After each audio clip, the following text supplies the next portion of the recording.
Bonjour, je m'appelle Jim, ou Jacques si t'en préfères.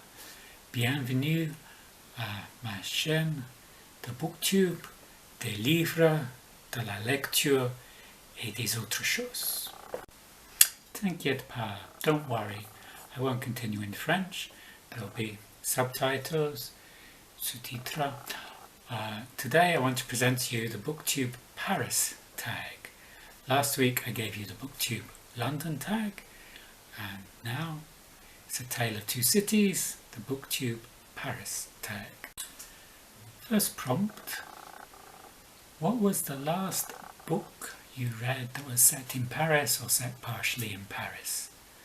For me, this would be The Last Mona Lisa by Jonathan Santofler, and it's about the painting, the Mona Lisa.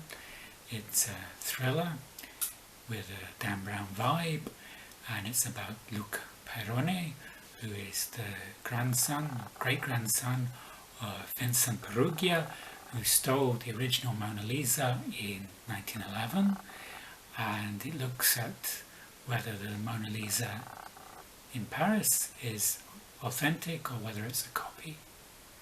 It was an interesting book. There was a high body count, and there was an American dépaysé, if you like, in Europe. It started in Florence and then went on to Paris. Dépaysé is a word that we can't really translate into English. It's sort of about being out of one's country, like almost being on another planet, and it's got both positive and negative overtones. There's the homesickness, but there's also the feeling of experiencing something new and exciting. Some other words which can't be translated into English. From French we have a few. There's the lovely verb flâner. Flâner is like to stroll around without any particular goal in mind. Flâner is great for Paris. You can just wander around the streets, just seeing what happens, looking at the architecture.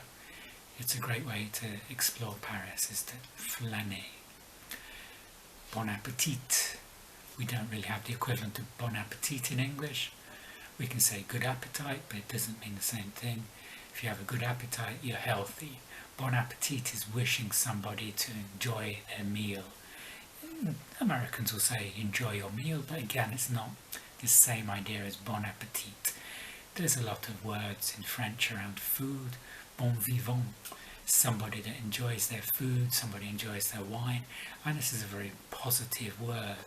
If we say somebody likes to drink a bit in English, it has negative connotations. Translation: we can lose something. This is L'étranger by Albert Camus. In English it would be The Outsider or The Stranger. There's difficulties even from the first line. In French, aujourd'hui maman est morte, ou peut-être hier, je ne sais pas. Today mother is dead, or perhaps yesterday, I don't know. If we translate maman as mother, it seems too formal. If we translate maman as mummy, this now seems too childish. Or if we just leave maman in, then we've got a French word in the English translation. Do you have a favourite book in translation? Also, have you read books in other languages? The first book I read in French was Voyage au centre de la Terre, Journey to the Centre of the Earth by Jules Verne. Jules Verne, some would say, is the father of science fiction. Jules Verne is not from Paris. He was born in Nantes, but he was sent at the age of 19 to study law in Paris.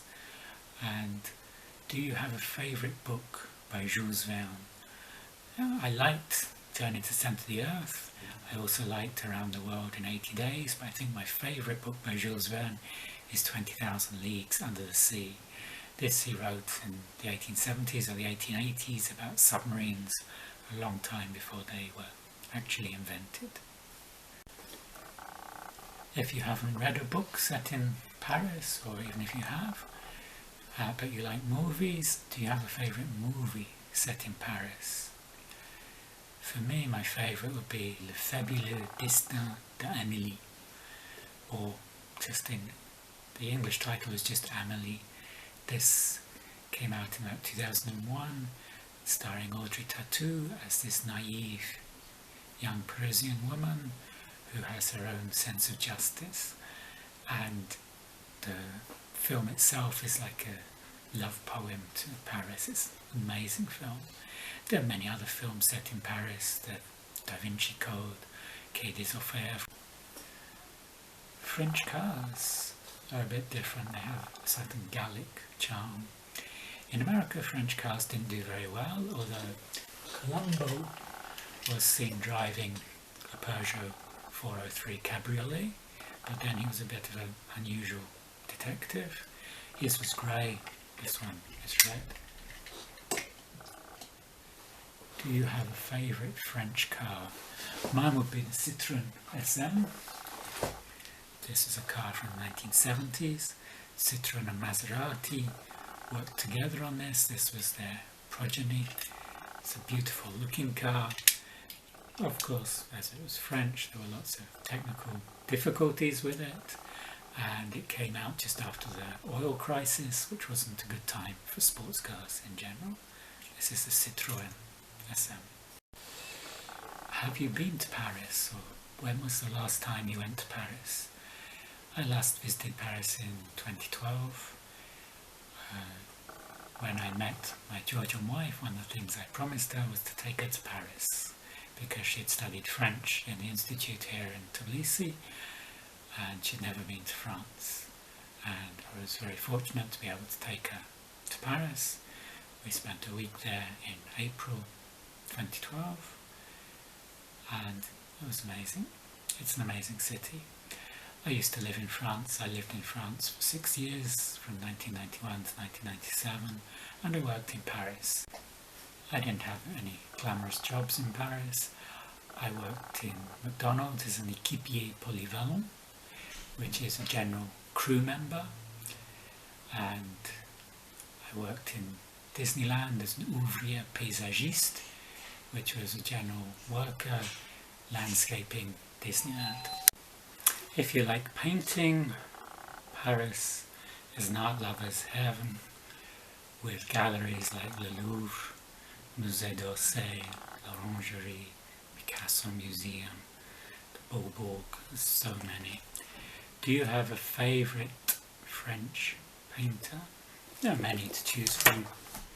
Degas, Toulouse-Lautrec. My favourite is Renoir.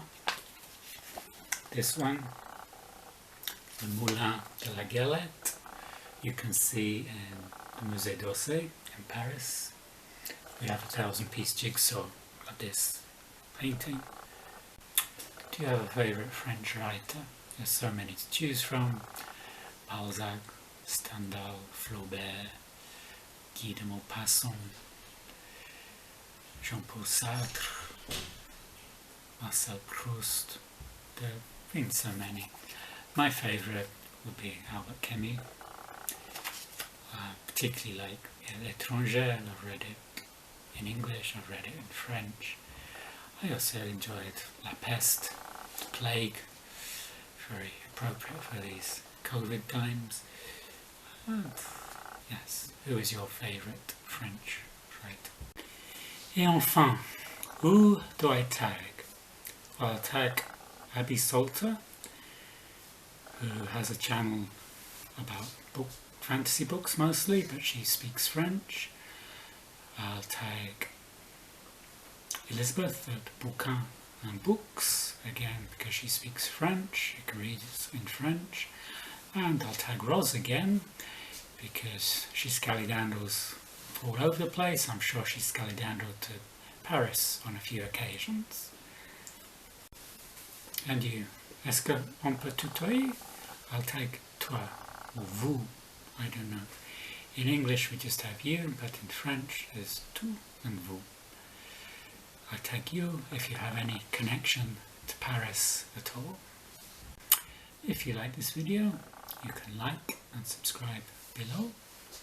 On peut abonner en dessous. And I will see you in the next video. Au revoir.